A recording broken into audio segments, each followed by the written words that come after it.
Catherine de Sienne, lettre numéro 25. Lettre adressée au cardinal Pierre de Lune, qui traite de l'amour de la vérité, qu'on arrive à connaître dans le sang de Jésus-Christ, à la lumière de la sainte foi. Elle l'invite à travailler à la réforme de l'Église et à supporter les murmures avec patience. Au nom de Jésus crucifié et de la douce Marie, très révérend et très cher Père dans le Christ, le doux Jésus, moi, Catherine, la servante et l'esclave des serviteurs de Jésus-Christ, je vous écris dans son précieux sang, avec le désir de vous voir aimer sincèrement la douce vérité. C'est la vérité qui nous délivre, car personne ne peut rien faire contre la vérité. Mais cette vérité ne peut s'acquérir parfaitement si l'homme ne la connaît pas. En ne la connaissant pas, il ne l'aime pas, et en ne l'aimant pas, il ne trouve pas en lui et ne suit pas la vérité. Ainsi donc, nous avons besoin de la lumière de la très sainte foi. Cette lumière est la pupille de l'œil de l'intelligence, avec lequel, lorsqu'il est éclairé par la sainte foi, l'âme connaît la douce vérité de Dieu. Voyons que Dieu ne veut véritablement autre chose que notre sanctification.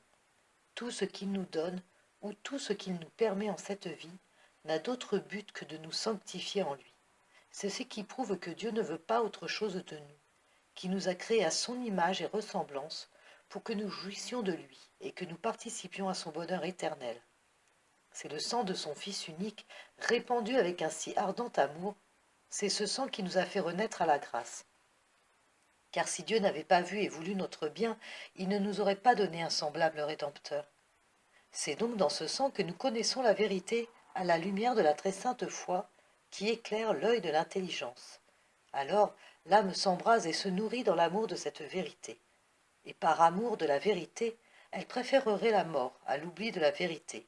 Elle ne tait pas la vérité quand il est temps de parler, car elle ne craint pas les hommes du monde.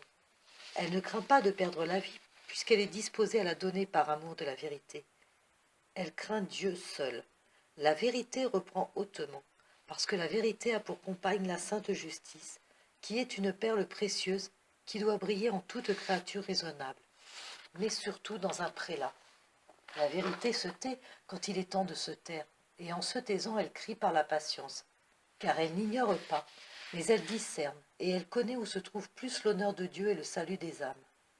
Ô très cher Père, passionnez-vous pour cette vérité, afin que vous soyez une colonne dans le corps mystique de la Sainte Église, où il faut répandre la vérité, car la vérité est en elle, et parce qu'elle est en elle, elle veut qu'elle soit administrée par des personnes qui en sont passionnées et éclairées, et non par des ignorants qui sont séparés de la vérité. Il me semble que l'Église de Dieu a un extrême besoin de bons ministres, car le nuage de l'amour-propre a tellement augmenté dans les intelligences que personne ne paraît pouvoir connaître la vérité. Les hommes ne l'aiment pas, parce qu'ils sont pleins de l'amour sensuel et particulier d'eux-mêmes. Ils ne peuvent remplir leur cœur et leur affection de l'amour de la vérité. Et c'est ainsi que la fable et le mensonge abondent sur les lèvres de ceux qui devraient annoncer la vérité.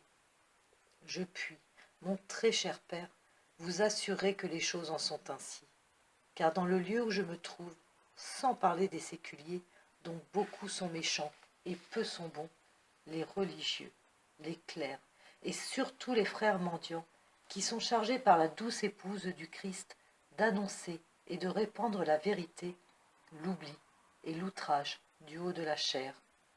Ce sont sans doute mes péchés qui en sont cause. Je dis cela pour l'interdit qu'ils ont violé. Non seulement ils ont fait le mal, mais ils enseignent qu'on peut célébrer les offices en toute sûreté de conscience, et que les séculiers peuvent y assister. Ils disent que ceux qui n'y vont pas commettent un péché. Ils font tomber ainsi le peuple dans un tel désordre que c'est une douleur d'y penser, et surtout de le voir. Ce qui les fait parler et agir de la sorte, c'est la crainte servile des hommes, le désir de leur plaire et de recevoir des offrandes. Hélas, hélas, je meurs, et je ne puis cependant mourir, en voyant abandonner la vérité à ceux qui devaient mourir pour elle. Aussi je veux, mon doux Père, que vous vous passionniez pour la vérité. Vous avez maintenant commencé, en reconnaissant que l'épouse du Christ avait besoin d'un saint et d'un bon pasteur, et vous avez agi sans crainte en toute occasion. Pour que votre persévérance soit couronnée de succès, je vous prie de faire toujours retentir la vérité à l'oreille du Christ de la terre, afin qu'il réforme son épouse dans la vérité. Dites-lui avec fermeté qu'il la réforme par de bons et saints pasteurs, réellement et en vérité, non pas simplement avec de simples paroles, car ce qu'on dit sans agir ne sert de rien. S'il ne donne pas de bons pasteurs, il ne pourra jamais accomplir le désir qu'il a de réformer l'Église. Qu'il veuille donc, par amour pour Jésus crucifié, s'appliquer avec espérance et douceur à déraciner les vices et à faire fleurir la vertu autant qu'il le pourra. Qu'il lui plaise de pacifier l'Italie, afin qu'avec une belle armée enrôlée sous l'étendard de la croix, nous puissions nous sacrifier à Dieu pour l'amour de la vérité. Priez-le, qu'il ne laisse jamais les fautes impunies, surtout celles de ceux qui outragent la sainte foi par amour d'eux-mêmes. Qu'il s'entoure de serviteurs de Dieu capables de l'aider à porter son fardeau. S'il veut guérir la corruption que cause le désordre, il faut que lui, vous et les autres, vous supportiez les persécutions et les coups de la langue des hommes.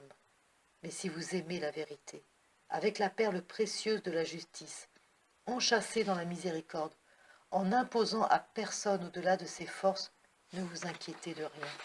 Ne tournez jamais la tête en arrière pour regarder la charrue, mais soyez constant et persévérant jusqu'à la mort. Si vous connaissez et si vous aimez la vérité, vous ne craindrez pas la peine. Vous y trouverez au contraire votre bonheur. Mais si vous n'avez pas le doux et pur amour de la vérité, votre ombre seule vous fera peur. Aussi, en voyant qu'il n'y avait pas d'autre route, je vous ai dit que je désirais vous voir l'ami fidèle de la vérité. Je vous demande donc, par amour pour Jésus crucifié, et pour ce doux sang répandu avec tant d'ardeur, de devenir l'époux de la vérité, afin d'accomplir la volonté de Dieu en vous et le désir de mon âme, qui souhaite vous voir mourir pour la vérité. Je finis. Demeurez dans la sainte et douce direction de Dieu, d'où Jésus, Jésus amour.